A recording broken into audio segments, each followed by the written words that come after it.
critically analyzing global affairs. The Muckrakers on today's News Talk, TNT.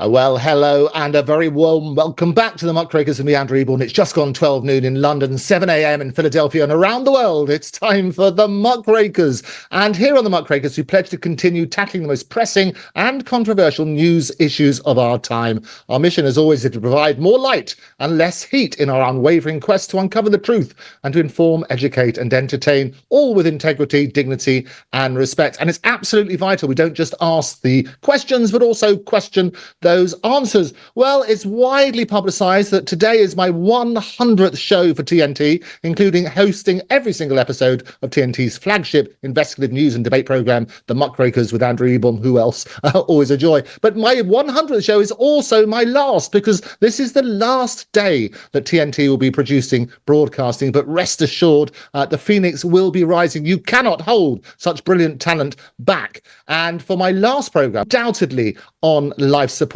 I disapprove of what you say, but I will defend to the death your right to say it.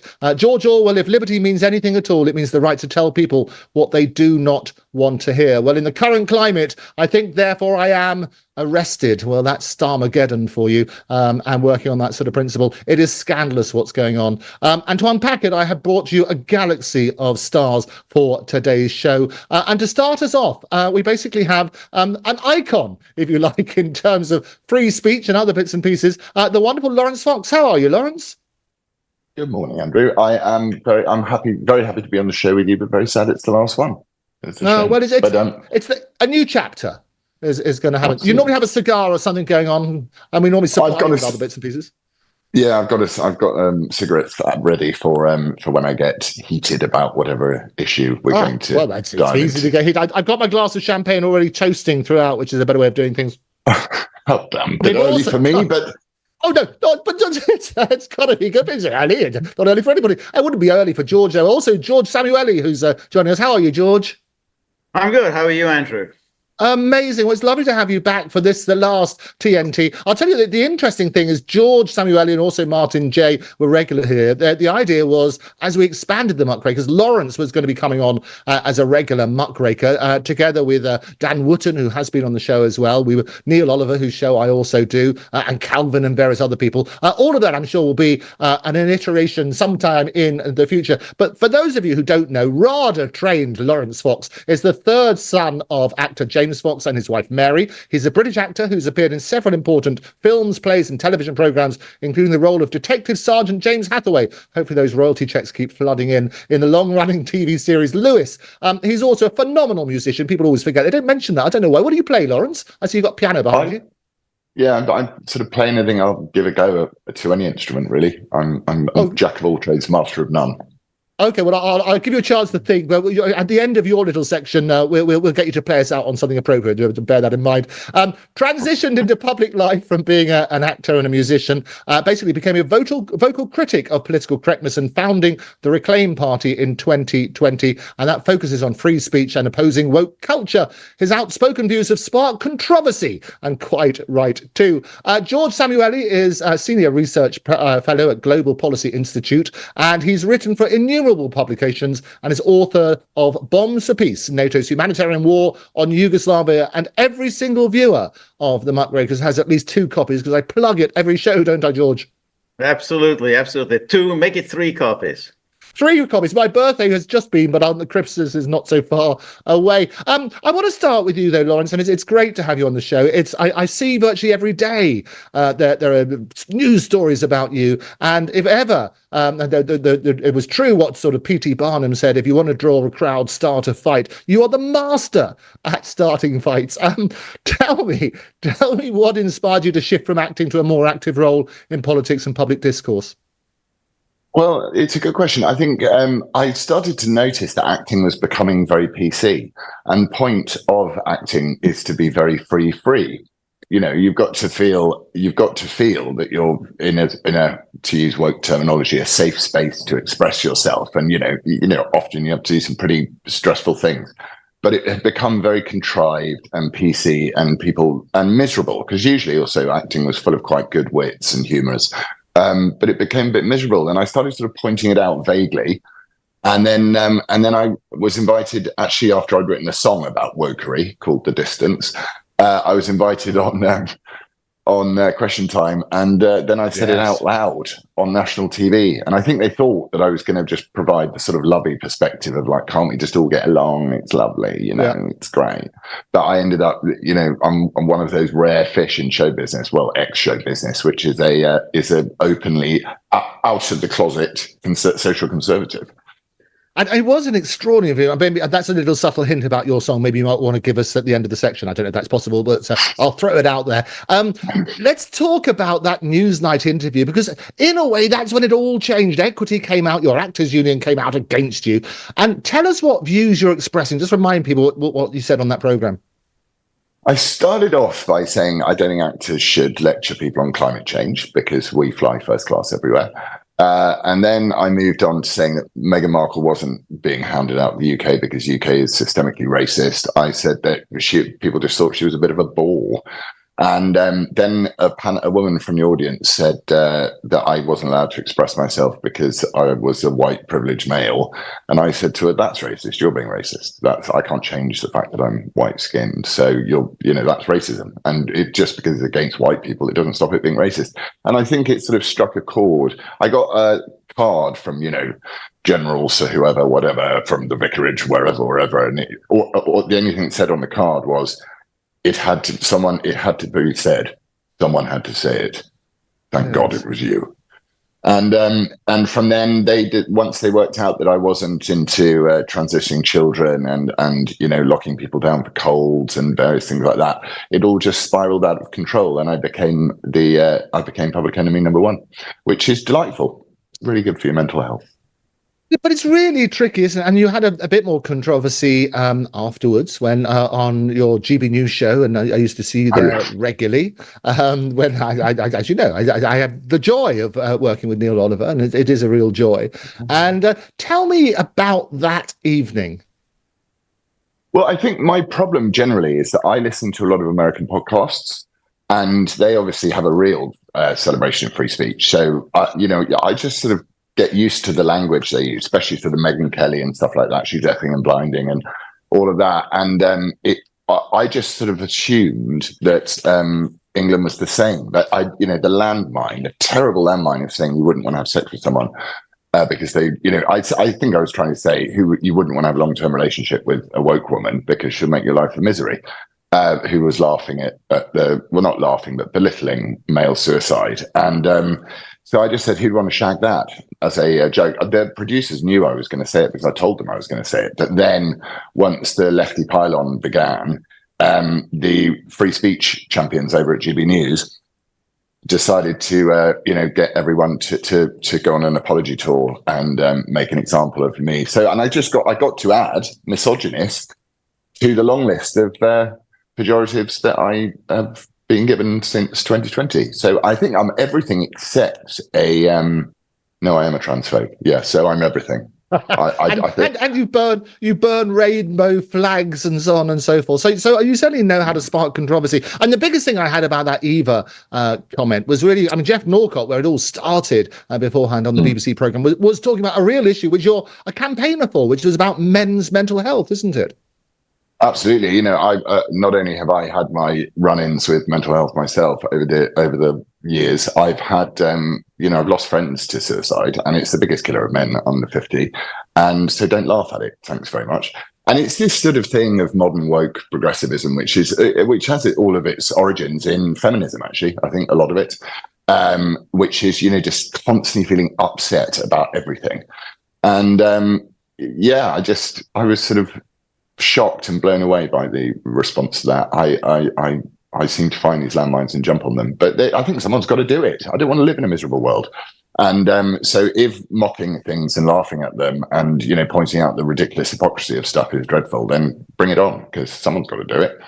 No, absolutely. Well, one of the people that we have, Elon Musk's father, as a regular on the Muckrakers. He's been on several times, as many times as George, I think. And he's very keen. And Elon is always making jokes about things. His latest one was about Harris and Biden following the latest assassination attempt on Donald Trump. He said, well, nobody wants to assassinate them. And he quickly deleted that tweet. It was supposed to be a joke, but obviously people backfired on it. George, I want to bring you in. What's your views on what Laurence has said? Well, I a lot of sympathy for that, and I particularly liked his comment about the origins of what we call this PC woke culture, whatever term, is in the sort of the feminism that emerged in the 1970s, whereby you're always upset about everything. You know, a man makes a comment, and right away, you know, all the women around him are obligated to declare that they are absolutely outraged by this sexism, misogyny, and what. And that is very much the you know, the cultural norm of the day. And you know, I mean, obviously, Laurence is a very distinguished actor of films, television series, but the fact that there's been this pile on him for saying nothing so outrageous. I mean, his point about male suicide and the seriousness that this poses to men, and has for a long time. I mean, male suicide rates far outnumber the female suicide rates. So for him, when he raised this issue and said, well, here, you know, you're feminists, you're constantly talking about the plight of women and so on. And again, the pile on him. And he could, of course, added to that just how much research goes into the treatment of breast cancer. Compare that with the amount of money that's devoted to research in prostate cancer or, you know, testicular cancer. So there's always this inequality in the treatment of men and women. And again, you just have to look at the statistics for life expectancy. Everywhere, the life expectancy of women exceeds that of men, which at the very least indicates that women get at least as good, if not better, healthcare treatment than men do. So, no, I have every sympathy, and I'm only sorry that he has had this he has had to endure this unfortunate pylon. Yeah, and Laurence is not alone. We've had lots of people. We've had a UN whistleblower on the show talking about the treatment that he got. And actually, is feared for his life as a result of speaking out about certain things. There's always going to be a balance, isn't there? Because we talk about freedom of speech, but it's not freedom from consequences. Where do you think the line should be drawn, Laurence, in terms of other people's rights? Well, it's a passive and active rights issue, isn't it? You don't have the passive right not to be offended. You just don't have it. So you do have an active right to, you know, not die or be killed or something like that. So I think you have to push it all the way to that limit. You know, I'm not an absolutist, so I don't think you should call for people to be killed or anything like that. I don't push it that far, but I push it about as far as as is humanly possible, because you have to. Because if you don't, then you're not free to speak, and freedom of speech belongs to everybody, and that is one of the few things that it doesn't have a price. So one has to defend it, because if you defend it for you, you're defending it for everybody else. You're actually defending it for everybody else, not you, really, by exploring and using your own free speech, because a lot of people are too timid and too frightened to do so, because, you know, the entire structure of Western society and its self-loathing nature nowadays is to encourage people not to speak their minds, not to come out in defense of the great things that the Anglosphere has produced. Instead, you know, you're meant to just hate it and call it colonialism, or, you know, whatever it is, or white supremacy, or whatever stupid term they've come up with this week. And so, you know, I think when you have stuck your head above the parapet, your job is to continue to do so, because it gives people hope. You know, I'm stopped a lot by people in the street. And I think I've said this before, I get stopped quite a lot by black people in the street who say to me, "Thank God you don't treat us like this, something like we need help. You know, like we're somehow inferior and only whitey can save us." And I always find that quite funny for a sort of racist, white supremacist, misogynist like myself. Right. And just finally, just both of you then, is there anything you regret doing or would have done differently? Start with you, Laurence, and then George. Oh yeah, I mean, yeah, the list is long of things that I regret, but nothing big. But I think I probably should have not got overexcited on GB News. I'd be a richer man if I hadn't. But again, it's free speech. I think we all make mistakes. So I think actually, regret or just go acknowledge one makes a few mistakes in life. I think it's fine. I'm not particularly hard on myself or others because I think life's too short and painful. Okay, and while you're getting ready for your song, maybe we could get a verse of it at least. George, anything you regret? I mean, I do have regrets in life, but not regrets about anything that I've said or written. I got things wrong, but you do get things wrong. You don't have adequate information. You may come to issues with certain prejudices. But I don't think in terms of things that I've said, I actually regret much more that I didn't speak out more and more vigorously in the past. I don't regret the fact that I made mistakes. I think that it's just part of life. I mean, we're not gods. We work with limited understanding and limited awareness of what's going on around us. So those are mistakes. But I actually regret more not speaking out more and not. Well, we're going to make sure you continue to have a platform to speak up. I don't know if it's technically possible. I know I put the pressure on you, Laurence. Or can you do an a cappella one verse for 20 seconds? It's plugged into the computer, so I can't. The whole thing is sort of set up, and if I unset it up, it'll break. I'm sorry about that. And this piano is out of tune. But don't worry. We'll get you back. We're getting it on tune. Laurence, George, it's an absolute pleasure to see both of you. I look forward to you joining us in the new iteration when the Phoenix rises. We'll get you both back. But for now, thank you very much for joining us. Thank you, Andrew. We're going to take a quick break. When we come back, we've got Baroness Fox, William Mackesy, and also Dr. Edward Skidelsky. Don't touch that dial. This is the Muckrakers on today's News Talk, TNT. Well, welcome back to the Muckrakers with me, Andrew Eborn, and my 100th show, but also the final one here on TNT, as TNT is going to be closing today. But basically, the Phoenix will rise. You cannot keep a good team down. I'm delighted to be joined by three titans of free speech, Baroness Claire Fox, William Mackesy, and Dr. Edward Skidelsky. Welcome to the Muckrakers. It's great to be here.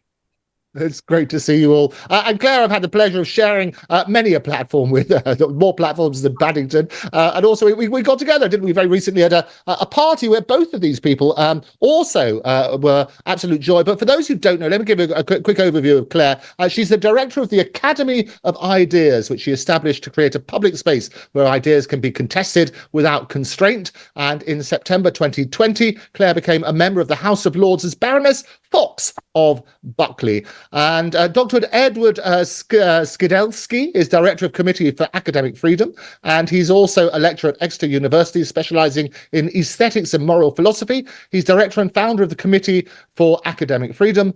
And William Mackesy is the co-founder of Best Free Speech Practice and also the Alumni for Free Speech, where Andrew, who I know very well, is also based. He's co-founder and studied classics law at Oxford University and was senior international corporate and regulatory order, whatever that was. So fantastic. Regulatory lawyer, weren't you? Where was that, Andrew?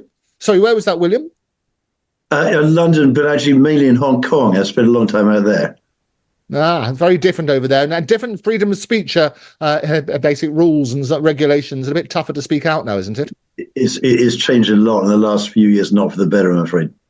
No, sadly. Look, what I'd like to do with each of you is give a bit more about your own background, why freedom of speech is so important. And most importantly, we're trying to address the balance of getting it right between freedom of speech and the balance of other people's rights. Let me start with you, Claire. So, first of all, I think it's a universal right. So that means on occasion, one has to defend the right to speak freely of people whose views you'd rather not hear, who have got obnoxious views or vile views. It's obviously a foundation for me, a foundational value of any democracy, because how can you have the contest between ideas to decide how the country is going to go, or any country is going to go, if you can't hear as many of you as possible?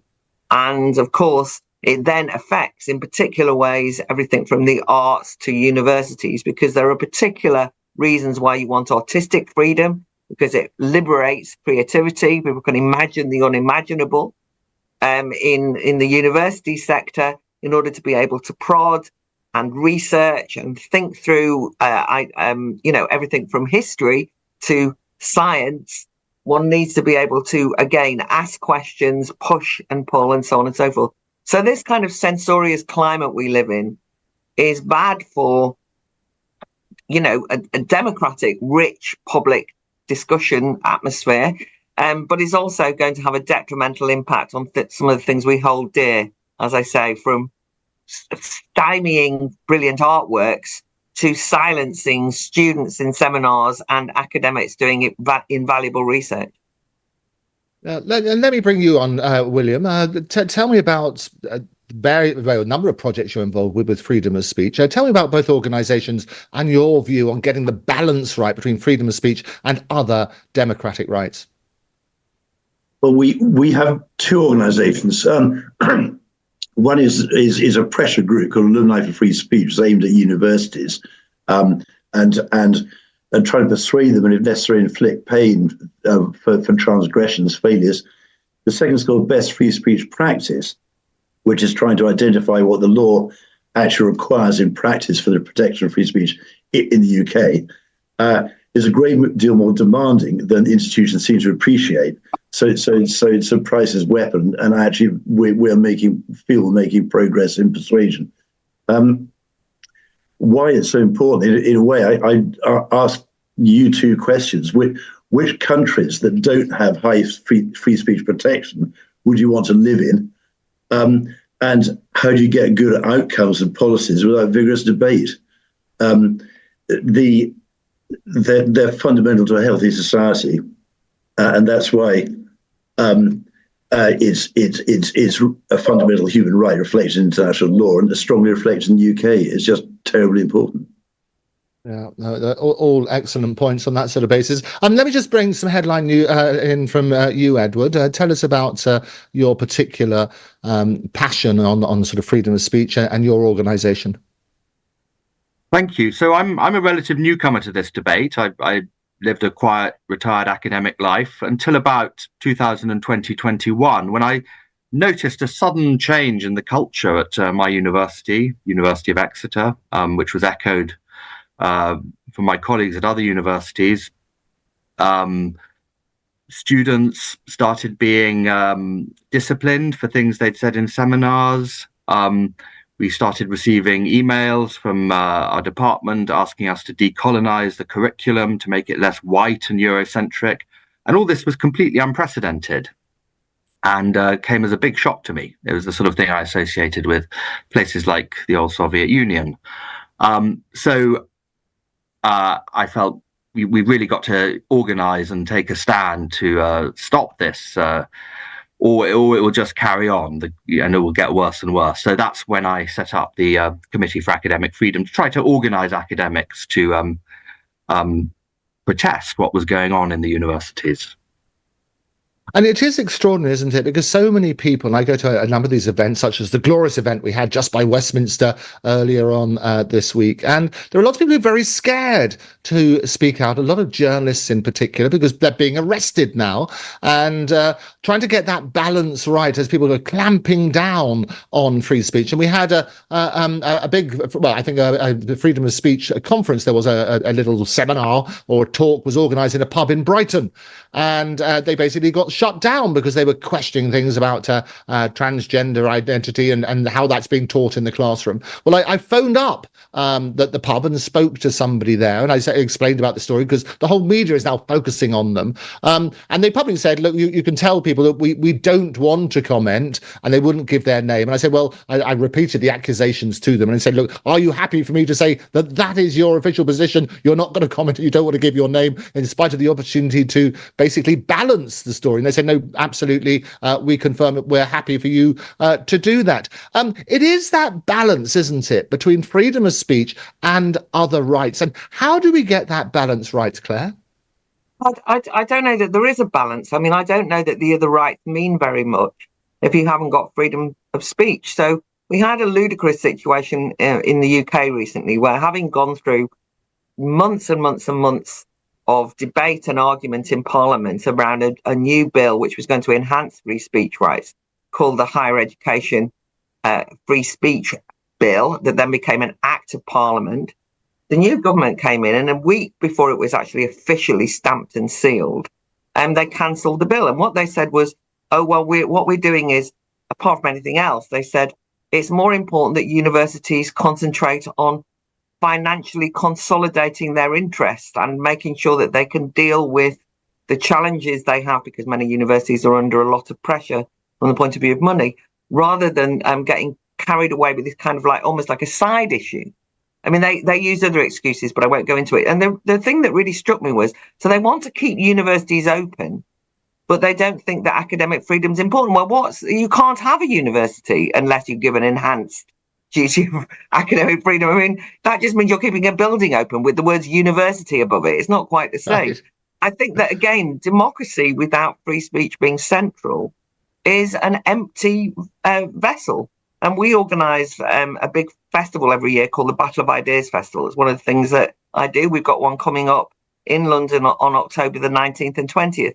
And it's a public gathering. Thousands of people come together to discuss the issues of the day. And they can be all sorts of issues about the economy, about international relations, what's happening in the Middle East, what's happening in Ukraine, every possible thing. Can you imagine if you said to people, well, you're allowed to come to this festival, but you're not allowed to say certain things? How would you police it? You can't have a public discussion, a democratic debate. And I think one of the things that I'm most worried about, when you ask what motivates me, is I'm worried about the fact that we're putting a gag over ordinary people's capacity to explore.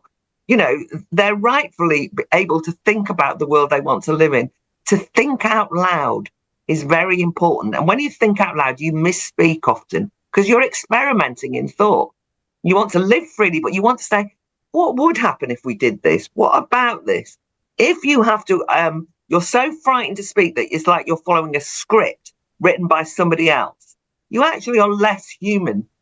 And for many students, when they go to university, they kind of know what the script is.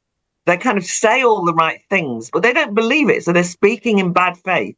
A lot of them feel, if I say the wrong thing, I'll be called a bigot, I'll be ostracized. And so therefore they just mouth the words. Now, that is very like the kind of authoritarian, we associate it with East Europe, people snitching on each other for saying the wrong thing, the Stasi around the corner. And that sounds like hyperbole, but actually there is an atmosphere in which I don't think it feels like a free society for lots of people at the moment. Although I think it's important not to exaggerate that we live in an authoritarian country, we shouldn't be complacent about the fact that you could end up there. Yeah, no, you're absolutely right. And you do make that excellent point. I've made this many times on this program about the extraordinary situation where you have an act which received royal assent, and all of a sudden the Starmageddon comes in and says, well, we're not going to carry on with that. Well, what's your take on that, William? Well, so more generally, I think the cat's out of the bag in the sense that the online world and the world of social media has enabled ruthless and toxic people to enforce their viewpoints in a way that wasn't there before. It's going to have to be fought the whole way, and it's always going to be out there as a battleground now. And it's enabled people to use, as Claire's saying, totalitarian methods to enforce their viewpoints by taking out people who they don't like. With this, the recent revocation of the new act in Britain, it's been a disaster and done for the wrong reasons. And I think it's a constitutional vandalism, and it was done, I think, without being thought through properly by a rookie. Yeah, I think what I tell you, I mean, you're absolutely right. What I also found incredibly impressive and well done to the gallery, because whilst William was speaking, we had a wonderful picture of Edward, and we wouldn't have given the game away if you hadn't taken a sip from your cup. The world's best ventriloquist, but I'm working them extra hard in the gallery. But you're absolutely right, and I think that's important. So let me bring you then in, Edward, on that sort of stuff, and I want to address this sort of this balance, if you like, because clearly things like defamation law, clearly things like inciting, as Laurence was saying earlier in the show, but working on that sort of basis, then we need to work out, where do we draw the line? What are your views, Edward? Yes, I think free speech is a fundamental right. It's not an absolute. Obviously, there are limits, which are already enshrined in law. So we have laws against libel, defamation, incitement to violence, hate speech. Those are quite clearly established. But I think what's happened in recent years is that certain perfectly legitimate points of view have come to be seen as intrinsically offensive or harmful. So, for example, gender critical feminists, when they go to give lectures at universities, students will say, these views are harming me. They're causing me psychological distress. And this is something that the university should protect us from. And that's been a very, very dangerous trend, and it's being used to shut down dissenting voices. So I think we've got to be very clear about the line between speech that is actually hateful and contrary to the law, and other forms of speech which, may be distasteful to some people, but isn't against the law. Yeah, and I think that's right. Oh, yes, Claire, please come in. Well, I just wanted to sort of slightly kick back, because I think that one of the dangers of saying, legal speech is we need to protect, but, speech that's against the law. I mean, I think we might want to look at some of those laws, because I do think there's been mission creep. I mean, first of all, I think the UK's libel laws are particularly draconian, and the onus is distinctly on, you have to prove you're innocent. And the people who have all the power in that are the prosecutors, the people who complain they've been libelled against. And there's big campaigns amongst free speechers on that. It's also the case that hate speech, that sounds like, well, why would you want hate speech? And I know that the law, would say that stirring up hate speech or so on is something which we should avoid. But hate is a very subjective category, and it's very difficult to pin that down legally. I actually do not want hate speech, but I would, call people out if they use hateful language or if they are saying something which I consider to be hateful. But I don't know that the law is the best place for it. And even incitement, we've seen in relation to the riots that incitement's become an ever broader category, because I think what Edward was right to make the point that, when J.S. Mill said the harm principle, it's free speech unless it causes harm. Now harm is an ever-expanding category that includes people saying, I felt as though I was harmed by having somebody, speak about gender-critical views, psychological harm. But it's true of hate. It's also true even of incitement. And I think that there's a very low bar being used, but legally even. And incitement, which is where you actually would say, Mrs. Smith lives at so-and-so, go round and shoot her, here's the gun, is one thing. But basically putting something on which then you blame subsequent activities for implies that there's no responsibility on behalf of the people who do the actions. They saw the video online, they went and did it as though they're kind of like attack dogs. You just go attack and they go off. It removes agency from people. I see horrible things online. I don't just go and do them because somebody's told me to. So I think we have to be careful that the law itself hasn't become a kind of weaponized, a vehicle through which this censoriousness is policed and punished. Oh, you're absolutely right, Claire. And my biggest concern, as you say, is about that language and taking offence. And Yvette Cooper came out and said effectively they're going to prosecute people for offence and just basically causing offence and what's meant by harm. And I always sing out the praises of J.K. Rowling, as in bowling, when they sort of came in with the Scottish law. And she would say, well, come on, and the police at that stage when it first came out said, look, we will investigate every single complaint. Well, go and investigate the shoplifting and the people snatching phones and and the sexual crime and various other things. And J.K. Rowling said, look, come to me first, arrest me first. So we need people to keep speaking out. Finally, and it's been a joy having you all on the show, tell people how they can find you and a bit more about your organisation. Let's start with William. Our alumni organisation, if you go to www.affs.uk, it's a member organisation. We really want alumni of UK universities to join us so we can tell you what's going on and also enable you to help us in our campaigns, both generally and also when particular universities transgress. Universities really hate their alumni being angry with them, and it really helps push them in a sensible direction. Our second one, BFSP, Best Free Speech Practice, is at bfsp.uk, and that's more an information website for people who want good quality information about the UK requirements for UK mainly universities at the moment. So you can get in there a bit, but that's less interactive. Okay, excellent. Thanks, Edward. So, yes, our organisation is called the Committee for Academic Freedom. If you just Google Committee for Academic Freedom, it will bring it up. If you're a UK-based academic, please sign our 3 principles. We have about 500 signatories to date. The more, the better. If you're not, just follow us on X, and you'll get regular updates from us. Excellent. And the final word to you, Claire. So the Battle of Ideas Festival, which you should check out because it actually happens internationally, is battleofideas.org.uk. So do look at what's coming up. We have 100 panel debates, 400 speakers all over one weekend with thousands of attendees in London. But we also have satellite events, as I say, throughout Europe and beyond. And the easiest way of keeping in touch with us, I think, is through our Substack, which is Academy of Ideas, www.academyofideas.uk, or you can just Google Claire Fox Substack.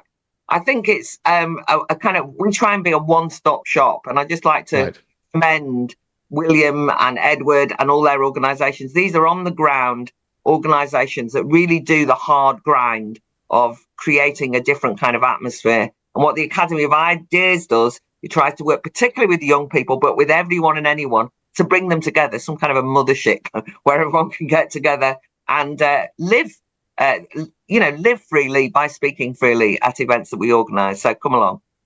I love it. Live freely by speaking freely. A great message to finish on. Claire, William, Edward, thank you so much for joining me on this particular platform. I will see you on another platform, more platforms than that, but for now, we'll see you next time. Thank you. Take care. Thank you. Okay, we're going to take another break. When we come back, we're going to be seeing some more titans of TNT before we say our final au revoir. Don't touch that dial. The Muckrakers are restless. This is today's News Talk, TNT. Well, welcome back. It's the final stretch of the Muckrakers with me, Andrew Eborn, and I'm joined by TNT royalty, those titans themselves, James Freeman, Basil, Valentine, and Jeremy Beck. How are you all? Very good. Yeah, very good, Andrew. Yeah. Starting to get D-Mob happy, Andrew. We've been D-Mob happy forever. You know, we've got our champagne to toast the best team in television. We've got all of that. We've got our party poppers. We're all here. Well, hey, it's all brilliant stuff. It's a celebration is what you want. We've had a brilliant team already. We've had Laurence Fox. We've also had Baroness Fox. We had George back again as well. William Mackesy and Dr. Edward Skidelsky, real titans of free speech. 2 foxes, a bonus prize for anybody. First person who can tell me, what do you call a group of foxes? Good question. Come on. That's a good question. Take a guess. It's one of those. A clutch, a den, a gang. It's a gang. A gang is interesting. James? Ooh, I've got no idea. Honestly, But you I've got normally no answer a idea. different question. Whatever question I ask you normally answer a different one.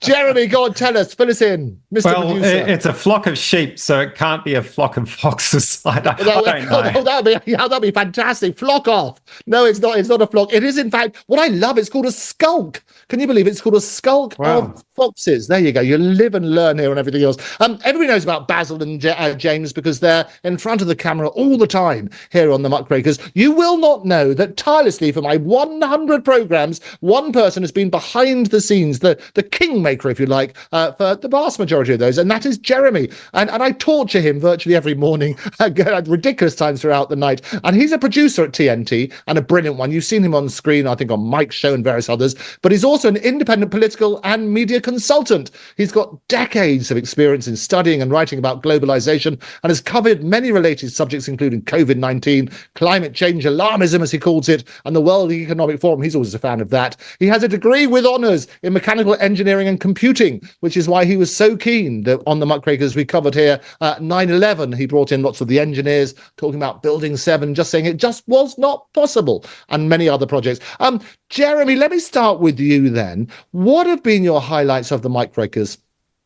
Oh, there are so many highlights. I think 9/11 is certainly a passion of mine. So the couple of shows that we've done on 9/11 was certainly great because, look, I just can't get it that we've got thousands of qualified engineers and architects who've said that the reality is that the official story of 9/11 is just physically impossible. It goes against the laws of physics.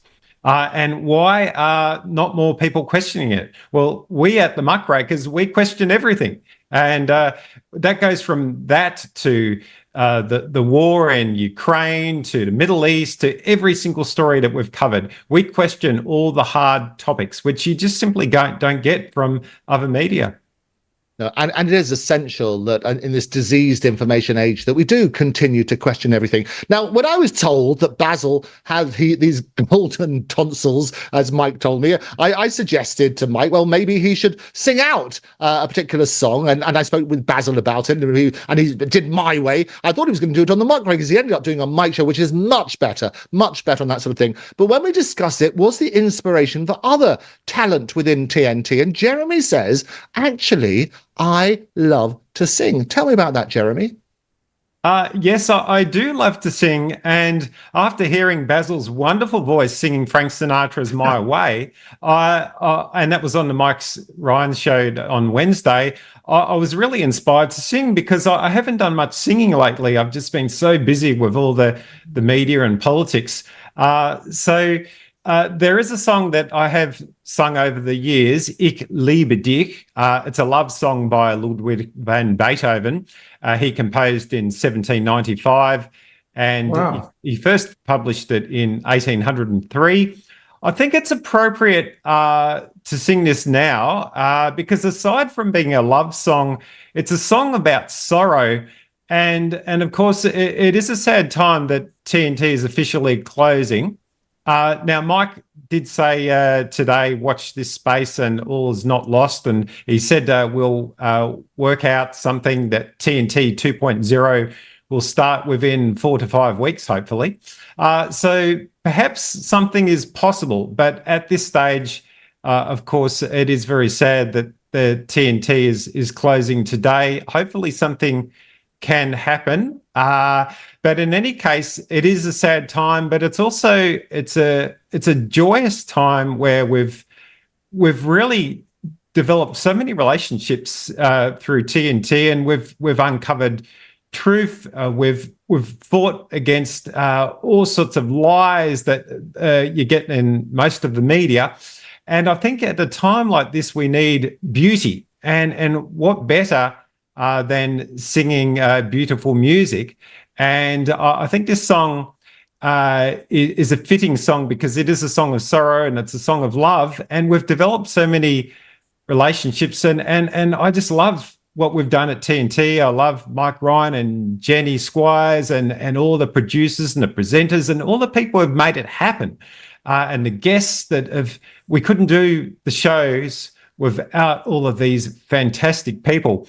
So this is a love song. Now, the English translation is as follows for Ich liebe dich, the German song. The English translation is I love you as you love me at evening and at morning. No day there was when you and I did not share our sorrows.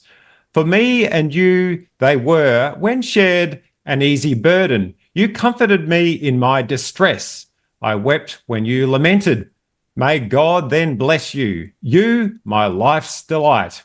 God protect and keep you for me. Protect and keep us both. So here it goes, the German singing.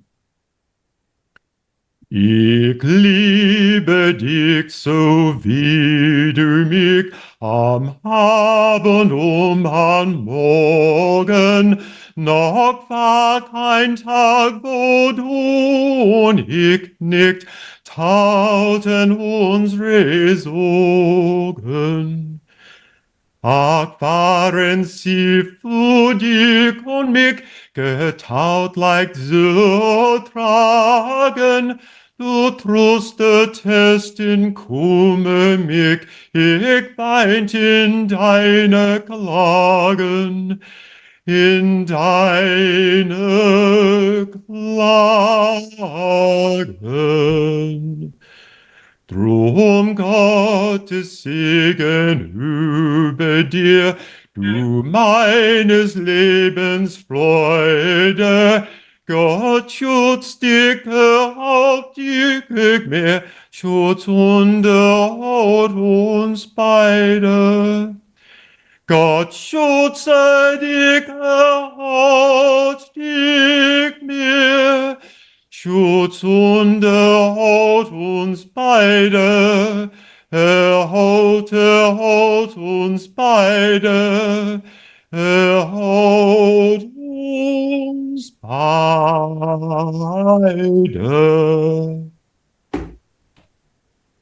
Brilliant. How good was that? Come on. I love it. How you doing? And you promised you'd cry at the end, didn't you? That's what we said. I even brought just to remind everybody. There you go. This is the onion. We used to have the orange. You might remember on the Muckraker, and I said which would run out of juice first. So it's going to be either Joe Biden, his presidential campaign, or the orange. Well, the orange won. No resemblance to any past or previous or even future president. I thought the onion we should have for our final one. But that was beautiful, wasn't he? Good. Did you know he could sing, Basil? We could do another challenge, Andrew. Which sprouts first, the onion or the reborn TNT? Ah, yes. Well, there you go. This is a reference to the deep dark web, but you've got to work on that basis. We will be back. The phoenix will rise. It's a positive message, isn't it, James? Yeah, it is. We're in a fight. That is the whole why TNT exists, and that fight is only just getting going. So, and the reason we're all here, we're not just, I think I speak for everybody in saying that we're not a bunch of career people who decided they want to be broadcasters as a career and just do this to get a paycheck. We all of us at TNT realize that we are in a fight, and it is a global fight. And so that fight will go on, no doubt. It definitely will go on. I've been asked, lots of people are messaging in saying they want a song from you, James. What would you sing?